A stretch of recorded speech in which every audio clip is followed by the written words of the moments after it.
할렐루야. 오늘도 하루를 예배로 시작하시는 모든 분들 주님 이름으로 축복합니다. 다 같이 찬양으로 예배 가운데 나아가시겠습니다.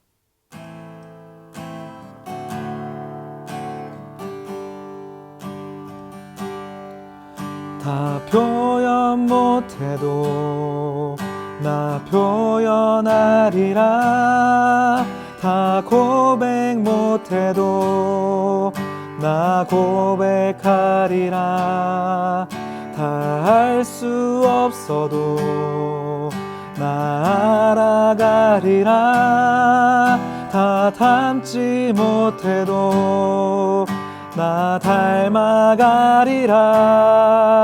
다 표현 못해도 다 표현 못해도 나 표현하리라. 다 고백 못해도 나 고백하리라. 다 할 수 없어도 나 알아가리라. 다 닮지 못해도 나 닮아가리라. 그 사랑 얼마나 아름다운지, 그 사랑 얼마나 날 부욕해 하는지, 그 사랑 얼마나 크고 놀라운지를, 그 사랑 얼마나 나를 감격하게 하는지. 다 표현 못해도 다 표현 못해도 나 표현하리라. 다 고백 못해도 나 고백하리라. 다 할 수 없어도 나 알아가리라. 다 닮지 못해도 나 닮아가리라. 그 사랑 얼마나 아름다운지, 그 사랑 얼마나 날 부욕해 하는지, 그 사랑 얼마나 크고 놀라운지를, 그 사랑 얼마나 나를 감격하게 하는지. 그 사랑 얼마나 아름다운지, 그 사랑 얼마나 날 부욕해 하는지, 그 사랑 얼마나 크고 놀라운지를, 그 사랑 얼마나 나를 감격하게 하는지. 아멘.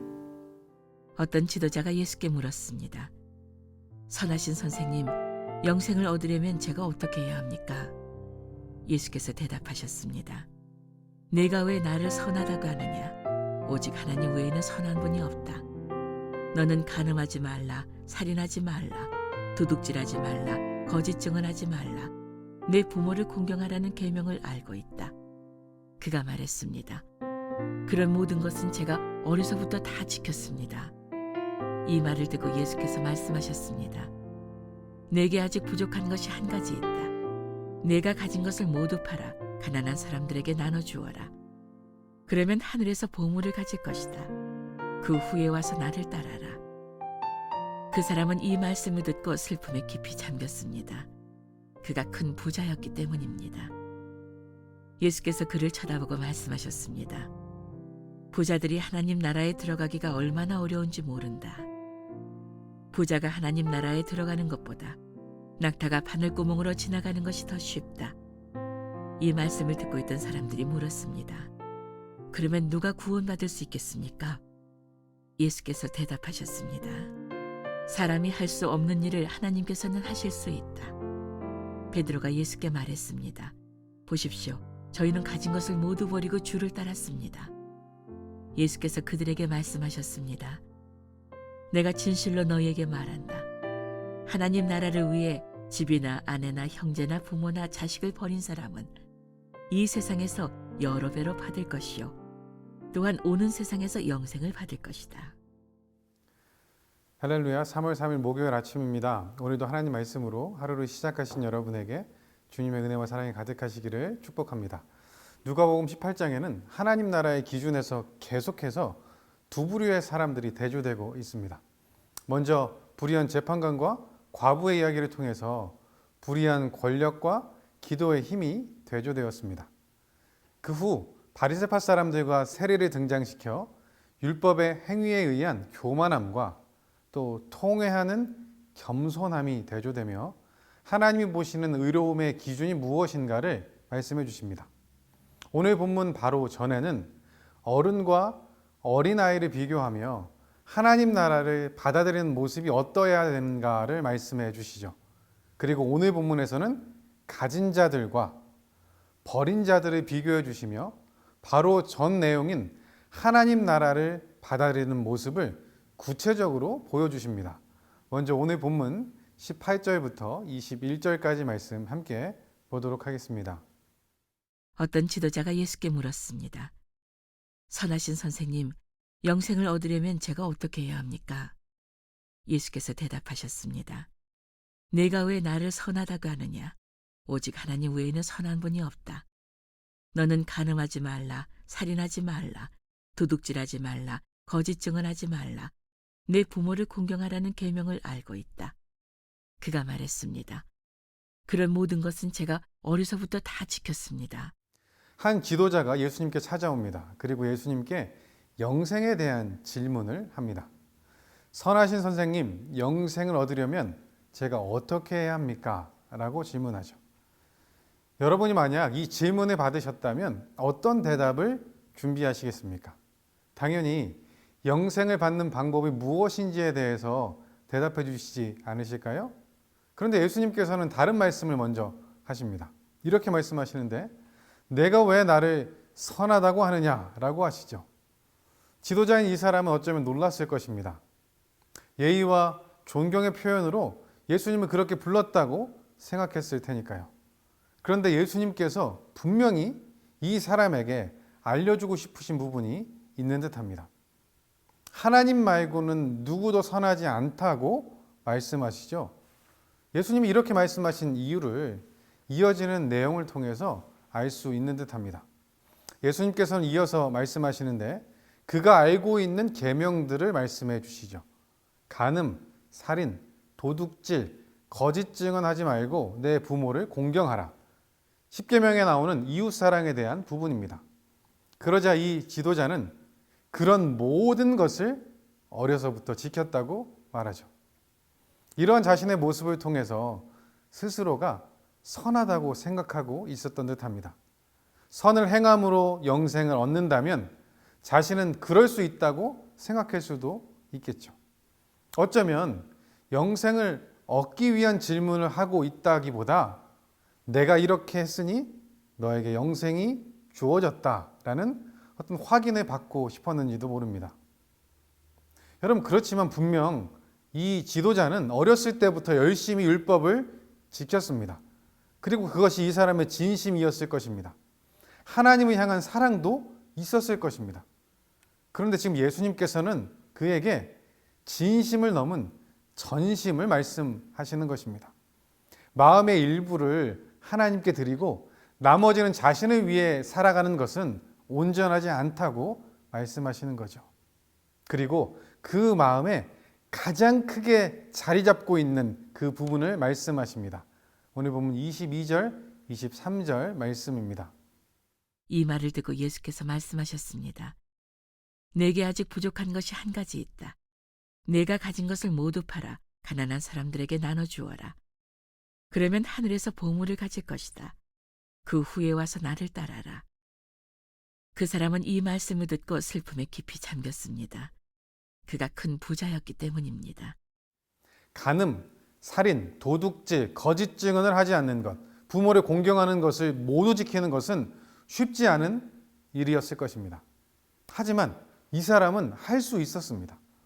하나님께서 허락하신 양심과 성품 때문에 삶의 모습으로 이미 하고 있는 부분일 수도 있죠. 그런데 감사하게 이 부분이 율법에도 그대로 기록되어 있는 것입니다. 계명을 지키는 이 사람의 모습만 보면 이웃사랑의 모습이 있는 듯합니다. 하지만 예수님께서 이웃사랑에 대한 구체적인 방법, 재산을 팔아서 가난한 자들에게 나눠주라 하시자 당황하고 근심합니다. 이것이 바로 이 사람의 부족함이죠. 자신의 소유가 하나님 나라보다 더 소중한 건 말입니다.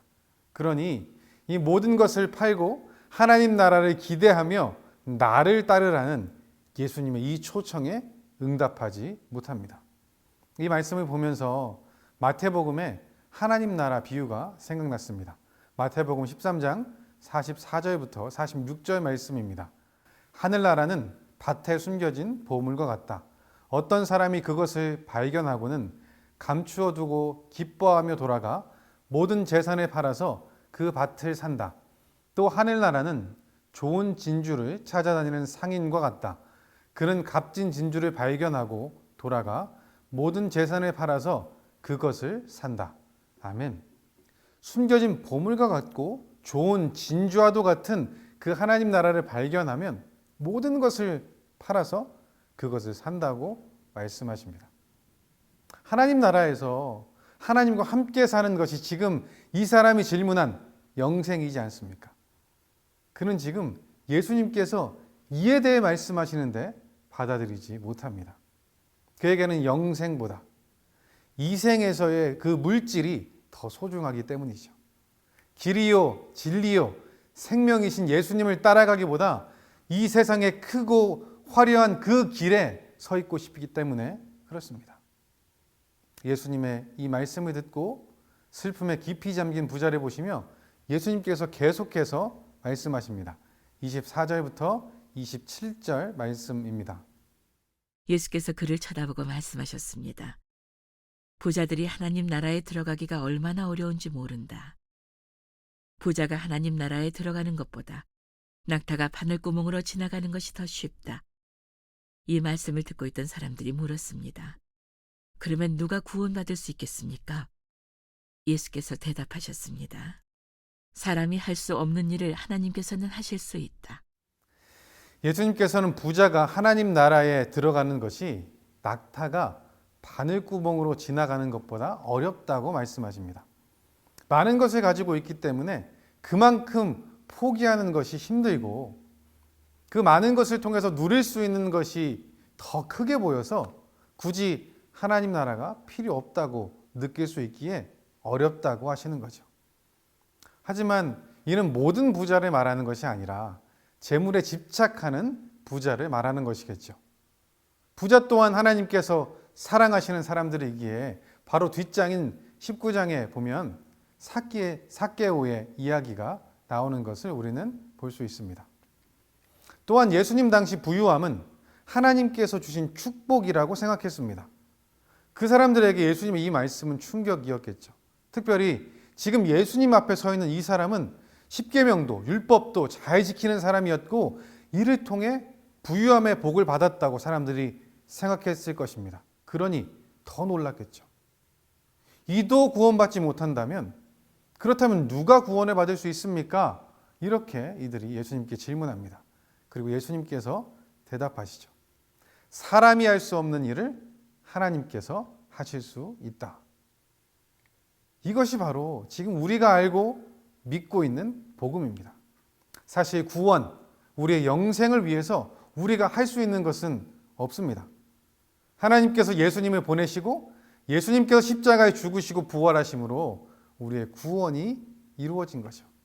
그래서 요한도 영생에 대해서 요한복음에 이렇게 하나님 말씀을 전하고 있습니다.